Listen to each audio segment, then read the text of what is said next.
This is a brutal story about a 15-year-old innocent boy that was abducted and brutally murdered by a group of gang members that he had nothing to do with. This is Kriss Donald, and he lived with his family in Glasgow, Scotland. He loved playing video games, and he was a huge fan of the Rangers football club. He got good grades, but by no means did he love school. On Monday, March 15, 2004, Kriss asked his mom, Angela, if he could stay home from school. He told her he had a sore throat, so she agreed. Later that afternoon, he told his mom he felt much better and asked her if he could go and get a video game from his friend's house. Angela agreed, but told him he needed to come right back home. Kriss quickly slipped his shoes on and headed out the door. Kriss would have no way of knowing that this man was out on the prowl with his gang members, looking for revenge. This is 29-year-old Imran Shahid. He went by the nickname Baldy, and I'm sure you can guess why. He had an extensive criminal record and was known to target those more vulnerable to him. Despite his muscular frame, he was known as a joke around town. The night before, Baldy had been out having drinks when he got into a scuffle with a rival gang known as the McCulloch Street Team.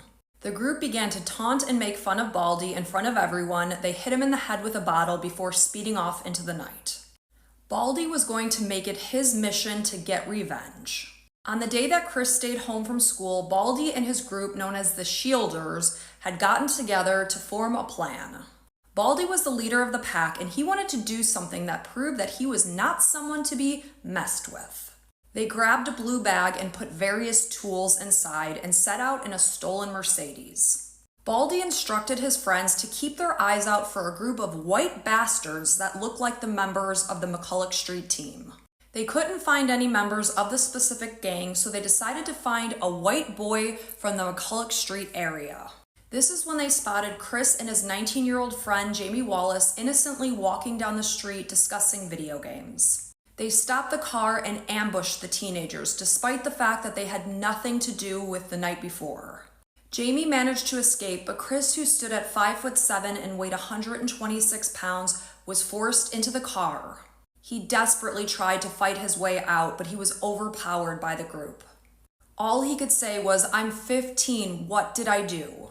As the car sped away, Jamie ran to get help.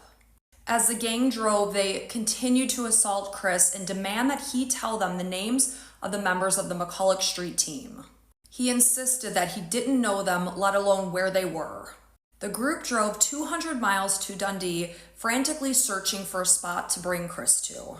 Time was running out, and gang member Ziggy needed to get back because he wore an electronic monitor around his ankle. It was reaching curfew, so he was dropped off.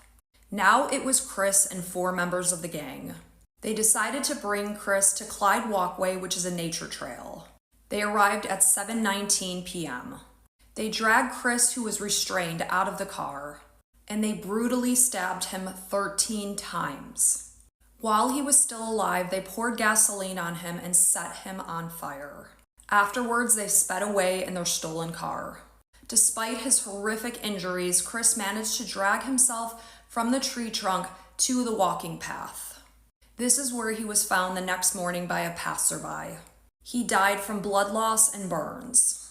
Despite the fact that this group of monsters set the Mercedes on fire, police were able to recover DNA. Baldy and his 27-year-old friend Mohammed Faisal Mustak, who is known as Bex, as well as his brother, 28-year-old Zishan Crazy Shahid, fled to Pakistan. Ziggy and Danish, or Ferrari Zahid, were arrested soon after and charged with Kriss's murder. Ferrari was the first person to be convicted of a racially motivated murder in Scotland, and he was convicted on November 18, 2004. He was sentenced to life in prison with a recommendation of serving 17 years. Ziggy, who was dropped off before Kriss was murdered, admitted to police of his involvement in the abduction, as well as to the fact that he had lied. He ended up serving 5 years in prison. He was released after serving half of his sentence and returned to court to provide evidence against Baldy, Crazy, and Bex. These 3 were arrested in Pakistan in July of 2005, and they were extradited back to the UK in October of 2005. On November 8, 2006, all 3 men were found guilty of the racially motivated murder of Kriss Donald.